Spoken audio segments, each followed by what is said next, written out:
Welcome to the first edition of Designer Who's Fashion Talk.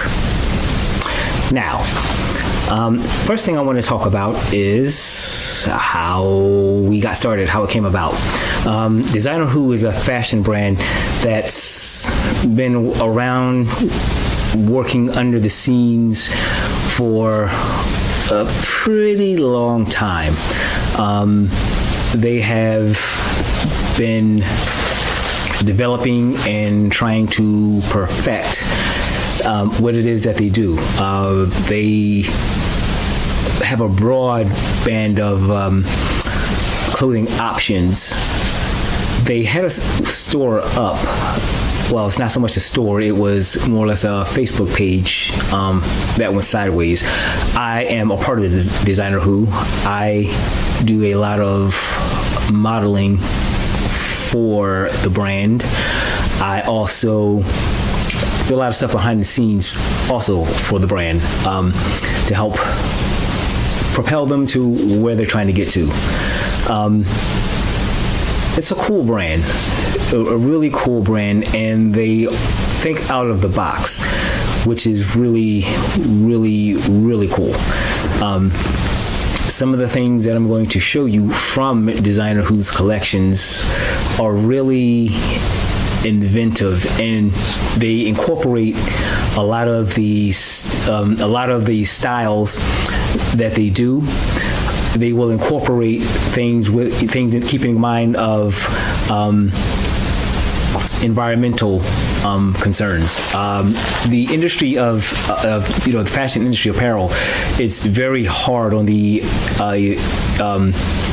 environment, and particularly when you get into what they call fast fashion, which are companies like H&M and Forever 21. Zara. They churn out. They churn out new fashion almost like weekly, seemingly, and the core of what makes those companies go is that they're not really so much worried about the style, because what they do is they will find something that is popping, and then they will alter it just enough so they can't get hit for copyright infringements or anything like that. And then they rush it to the market, and they flood the marketplace. The clothing is cheap, and it's easily turned over. So a lot of the abuses that take place in the industry of fashion has a lot to do with that. We're talking about, companies, well, not so much companies, but the sewing houses that are in places like Bangladesh, Cambodia, Vietnam, Sri Lanka, and pretty much what we would classify as third world nations. They pick up. There's not so much that those brands actually own those houses that stitch their clothing together, but those companies fill the orders, and in order to get them the cheapest possible price points, they will cut as many corners as possible, which can create unsafe working environments. And you have a situation in Bangladesh where basically a factory collapsed, killing a lot of people. That was not good. But Designer Who is conscious of all of that stuff. So, for instance, they will do things like, instead of what most brands do, this is across the board, from the classic high-end brands, down to the lowest, is that when they have inventory that does not sell, they burn it. Instead of, donating it to, people that could use it. But I understand, because it's about brand integrity. And if you flood the market with your brand and your clothing, particularly if it's high-end stuff, and you see somebody that's, in slums in some, third world country, or even in the quote-unquote first world countries, you see the brands in, being worn by the people, wearing in the slums and so forth. It takes away from the brand's mystique. So there's a quick way to devalue, what you're doing. But Designer Who, they will, instead of doing that, they will take clothing and recycle it. Strip it down to its bare, to its bare essentials or whatever, and reuse zippers. Most of the time, like buttons, shirt buttons or something, things like that can be reused. But when you talk about the buttons for denim or whatever, once you pull those out, you can't really use them anymore. And besides, most of them have the company logos on, so it's not conducive to what you're trying to do. But anyway, they do a lot of cool things like that, and they tailor, they really think outside of the box. Like, just, amazing stuff. And oh, by the way, this is a Designer Who, sweatshirt, hoodie. I was just granted this, by them.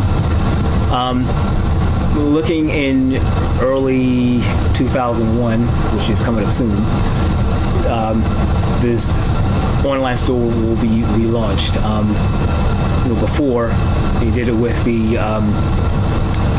Facebook page and page store, but they changed the algorithms on it, and it just totally blew up what they were doing and just messed the whole thing up. So it was decided that they were going to just take it on the chin and build a website like they were talking about doing, but kind of got sidetracked with other stuff. There's a lot of stuff going on. There's a whole lot of things that involve making a brand do something, and the main thing is the products, the garments, that are produced, and they are constantly,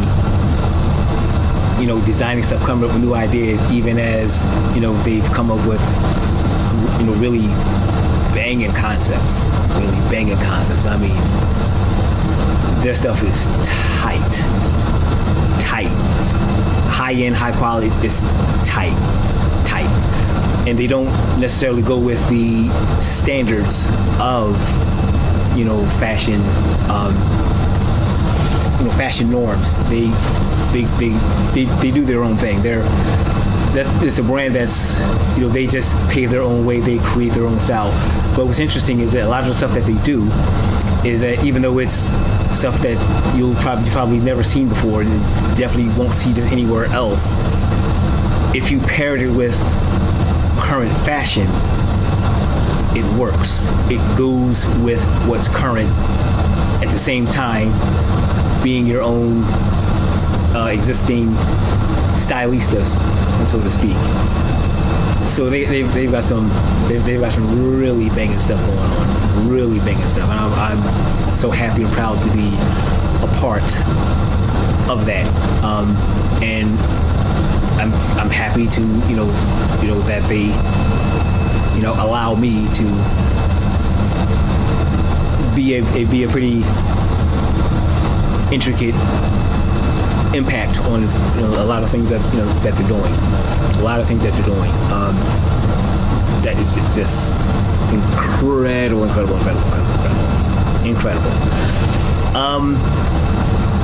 But here with the show of Fashion Talk, we are going to go through a whole litany of subjects, because believe it or not, fashion impacts your everyday life, the things that you like, in a very big way.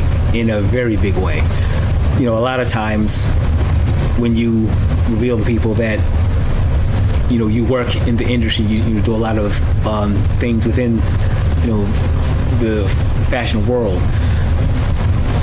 Some people, like the average person, I would say, the first thing, I don't know anything about fashion. You have some of my favorites are the ones who don't care about fashion, but that within itself is complete BS. Because even though you might not take a lot of pride in your appearance, still, when you need to make an impression, a good first impression, the first thing you do is root around in your closet for the best thing that you have to put on, whether you're going on a date, a job interview, a mixer, or of some type of any professional setting. You want to look the best that you can. And for those who are claiming that fashion doesn't mean anything to them, in a lot of instances it shows. And I mean, you can walk around looking like a slob if you want, and there's some people that are just basic t-shirt and jeans, and there's nothing wrong with that. And nice pair of sneakers, or a graphic tee, those, that's a standard look. But even though that's a style that you like and it's simple, you don't consider yourself a part of the fashion world. Well, you are, because everything that you put on, everything that you present, is a representation of who you are. And also, what fashion is the visual expression via what you put on your fanny to express who you are and what you're about. And again, it shows. And that's precisely why when you go on a job interview, for instance, you put on a suit. And if you don't have a suit, dress, slacks, and an Oxford shirt and a tie. That's a professional presenting option.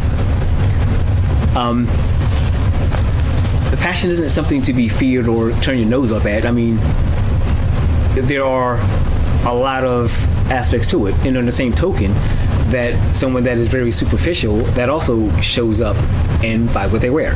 So that type of person is the person that, for instance, always has the new season of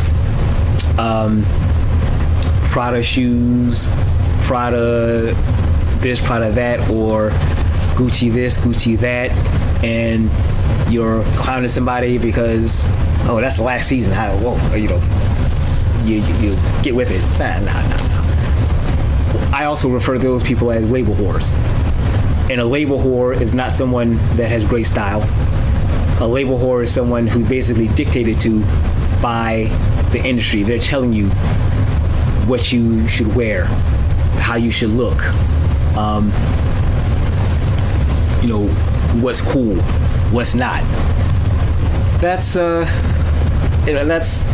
fashion. Fashion is the expression of who you are. Fashion is the expression of what you aspire to be. Fashion can show your full attitude in everything that you're about, everything that you're into. Fashion reflects that, or fashion has the ability to reflect that. And that's one of the things that I love the most about fashion. And for me, there's nothing like when you're stepping out in that outfit that you picked out, and everything is just popping. Everything just goes together. Everything just flows together with that outfit. I mean, for me, if you've ever seen me out on the street, look. Here's a disclaimer, I'm short. Can't do nothing about it. And what makes it even worse is that I was a little taller, and then I broke my ankle, and I lost an inch. So, I'm like an inch and a half shorter, than what I was born into the world as. Oh, that was such a soul crusher. Like, God damn, I can't believe it. Now I'd be shorter. What am I supposed to do? I'm short enough as it is. But anyway, that's another thing. Anyway, if you see me, strolling around in public, my fashion sense reflects everything of that I am. Personality, everything goes together. Everything just flows with the pieces, that I have picked out. And that, my friend, is style. Style is when you can go into, say, a Marshall's, and you can go through those racks and you can pick out garments, and when you put it all together, you look like $1 million. And when you put it all together, people look at you and they're like, whoa, that's an MF with style. That's a broad that just knows how to put their stuff together. That's style. Style isn't going into a Gucci store and, buying all the latest trendy stuff that is, deemed the height of fashion. No. Fashion is so much more. So much more. Fashion is about taking pieces, mixing them up, and it all just looks fabulous. That's what fashion is. That's why, those celebrities pay so much money for stylists, because they make them look like $1 million. And that gets me into a conversation that I had with my sister. And she asked me, who did I think was a fashion icon? And I said, off the top of my head, 2. Diana Ross and Audrey Hepburn. But the caveat of that was, and this is what she was getting at, can you be a fashion icon if somebody styled you? It's easy to be a fashion icon when somebody, a professional stylist is picking out your garments and putting you in them and like, wear this, wear that. And you're going to look 9 times out of 10 like $1 million, and they do. But how many celebrity, Diana Ross and Audrey Hepburn when she was bopping about the planet. How many shots did you see of those women who were fabulous on camera? I mean, they were the epitome of style and fashion, glamour, and the whole 9 yards. Epitome of that. But nobody ever really saw them in their everyday life. And that's the telltale. When you're walking around in your everyday life, how do you look? How do things come together? And most important is how are those garments reflecting you, your personality, and what you're all about? When you're in the entertainment industry and you're out there in the world, it's different because a lot of times, particularly when you talk about actresses, actors, even musicians, singers, and so forth. When you are out in the public eye, a lot of times your image is contrived. And it's about basically maximizing on said talent. And I can't fault that. I mean, that's a part of the business. That's also imaging and marketing. It's all part of the game. But it's it's interesting, to see what those women, those several celebrities look like outside of the red carpet or being captured on a night out on the town. So, in my book, those were classic fashion icons. But again, you can't really say that because they don't. There's not a lot. There are not a lot of photos shown of them. Just in their, in their own vibe, in their own skin. How they really, got down the vibe outside of, all of what we see, from through the lens of the camera. So that's a very interesting topic. And when I think of, like, from a celebrity standpoint, someone that I could say is like a true fashion icon, that's something I would have to really, really think about. And kind of go through some of the images of different celebrities, being able to catch them in their own environment, styling themselves, so to speak. But that is that's a really cool topic that I will definitely explore further.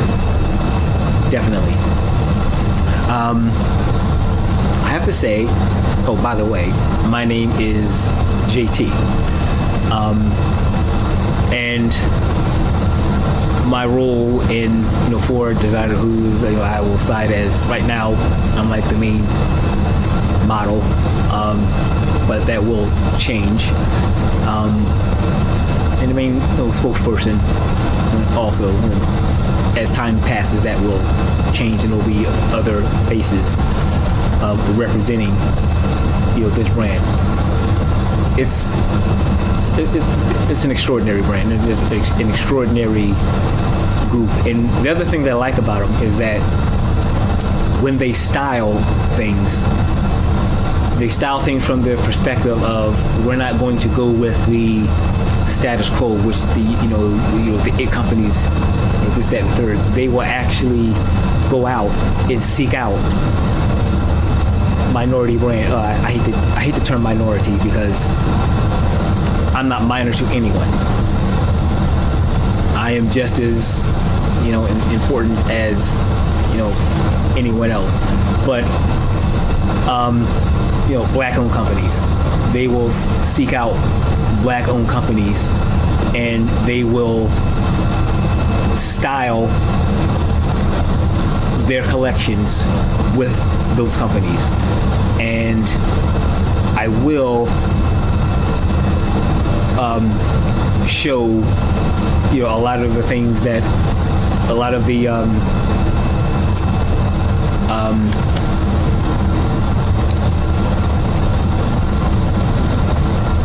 there's a term that I'm trying to get up. Never mind. I will definitely show a lot of, like, the shoes, sunglasses, and things like that are black-owned companies that are really quality stuff. Really quality stuff. I mean, quality stuff. But on that note, I'm going to show you a sneaker. This is a brand from a sister girl out in Houston. The company is called Abana. And this is a really cool sneaker. I have probably, about 5 pairs in different colors. And what I love about, these sneakers, so comfortable. I could walk 10 miles easy in these shoes and not feel a thing. They're that comfortable. Love this shoe. This is Abana footwear. And when this gets posted, I will put a link to her website so you can go and check out her sneakers. It's really, I really like them. I mean, this is like a basic style, but the colors of it, so many different colors that you can find a sneaker to go with a specific outfit, a different color or sweatshirt or whatever. I love it. I love them. I'm loving them. The other thing that I would like to talk about is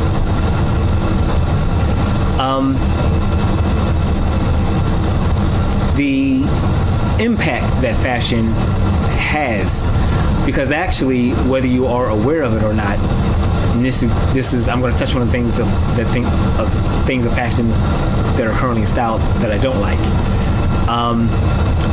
But one thing that is significant, I don't know what the hell is up with these. They've taken the notion of skinny jeans, skinny cut. They've taken it to a level where it's just repulsive. Now you've got like skinny suits, and they're cut so thin that basically, if you're a man, these suits are cut so narrow and thin, it's like you can see your nutsack. There is nothing masculine about that type of style or cut. I mean, you see a dude walking around, get this, you see a dude walking around in skinny jeans, and when skinny jeans, I'm not talking about slim cut. I'm talking about skinny jeans to the point where I can see the contour of your legs. That's for women. You know, that was always, you know, for women, because I want to see that rump shaker. You know, I want to see them, you know, those juicy legs that she's working with. You know, I see all that. I don't see that on no dude. I mean, to me, I see a cat in that. It's like you're telling me that you're open for business. And then the coup de grace of it all is they have the audacity to have their skinny jeans on with their pants hanging around their ass. Now, I mean, if that's not saying, you know, give me a couple of dollars, you can take me over to the corner and bend me over and stroke me all you want. I don't know what it is. I don't know what it is. Unacceptable. It is just completely unacceptable. But that illustrates how the industry is on this stage of demasculation. Like, now there's something wrong with being masculine in a male. It's what you naturally are. I mean, I don't understand, you know, the problem, but, you know, whatever. That is another issue for another day. I'm going to conclude this video, and hopefully I will be a little bit more prepared next time. I was supposed to jot down some notes so that I can go off of that, but I was out in the streets all day, and I needed to take a nap. So, hey, what are you going to do? But anyway, I'm going to call this a day, and I will see you next time.